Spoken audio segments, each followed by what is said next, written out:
জুমার নামাজটাও পর্যন্ত আমরা পড়ি। আজান দিলে কি অবস্থা, আজান দিলে কোনো খবর নেই, নামাজ যে পড়তে হবে কোনো খবর নেই।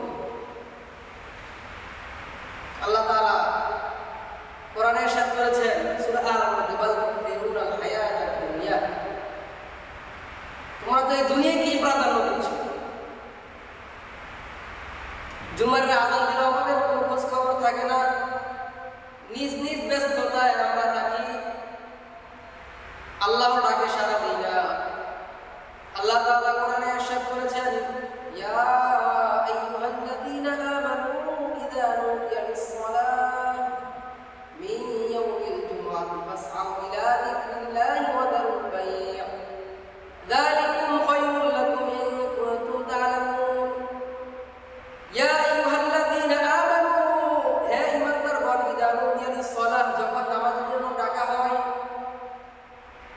যখন নামাজের জন্য ডাকা হয়, মিন ইয়াউমিল জুমআহ, জুমার দিন, ফাসআউ ইলা যিকরিল্লাহি ওয়া দারুল বাই', তোমরা আল্লাহর দিকে ধাবিত হও, ব্যবসা বাণিজ্য ছাড়ো, বেচা কিনা ছাড়ো, দুনিয়ার সব কিছু ছেড়ে আল্লাহর দিকে ধাবিত হও, আল্লাহর শরণের দিকে ধাবিত হও। যে জন্য আল্লাহ ডেকেছেন তার ডাকে সাড়া দাও। আমরা কি করি? বেহুদা পয়সা কথাবার্তা বলে, যেই কাজ কোনো দরকার নেই এখন করার, সেই কাজ আমরা আর বেশি করে করি। আল্লাহ তাআলা বলেছেন, যালিকুম খায়রুল লাকুম, তোমরা এই কাজটি করো,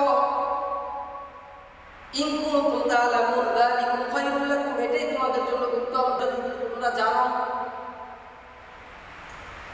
এরপর আল্লাহ তাআলা বলেছেন, ফাইযা কুদিয়াতিস সালাতু ফান্তাশিরু ফিল আরদ, তারপর যখন নামাজ শেষ হয়, ফান্তাশিরু ফিল আরদ, তোমরা জমিনের মধ্যে ছড়িয়ে পড়ো, বিচরণ করো, ওয়াবতাগু মিন ফাদলিল্লাহ, এবং আল্লাহর অনুগ্রহ তালাশ করো। অনুগ্রহ বলতে কি? এটা কোন দিকে উদ্দেশ্য জানেননি?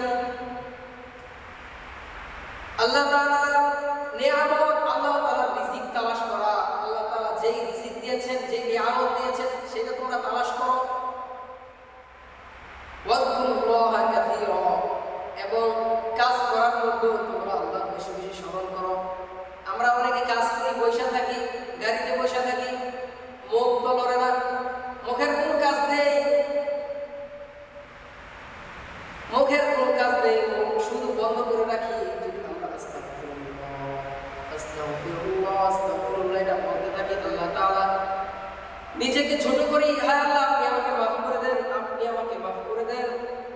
যে ব্যক্তি আল্লাহর কাছে ছোট হয়, আল্লাহ তাআলা তাকে মাফ করে দেন। আল্লাহ তাআলা